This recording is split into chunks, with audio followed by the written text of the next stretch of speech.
نعم هذا صحيح. الصراصير إنها بصدد الريعان هنا في الداخل، ويمكنكم سماعها، بل وتفوح رائحتها من الأمونيا. ويقول وانغ أن في هذه الغرف ما يقارب 1,000,000 صرصور، وهذا هو بالضبط وتحديدا ما قد تراه في الكوابيس.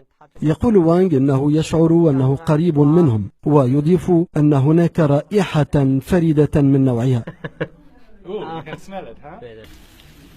صدق أو لا تصدق، فهذه المزرعة من الصراصير الأمريكية هي ما تجلب لوانغ الكثير من الأرباح، حيث أنه يعتبر المصدر الرئيس للصراصير في أسواق الصين.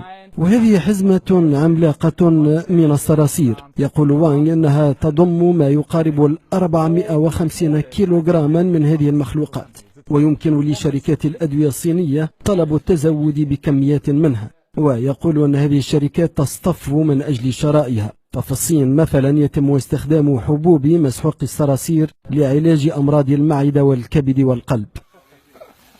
لكن المزرعة ليست فقط عملا ومورد رزق لوانغ، فقد كان معجبا بالصراصير وبطعمها منذ أن كان عمره لا يتجاوز 7 سنوات، وهذه مجرد مقبلات له، فهو يفضلها محمرة في زيت الفول السوداني.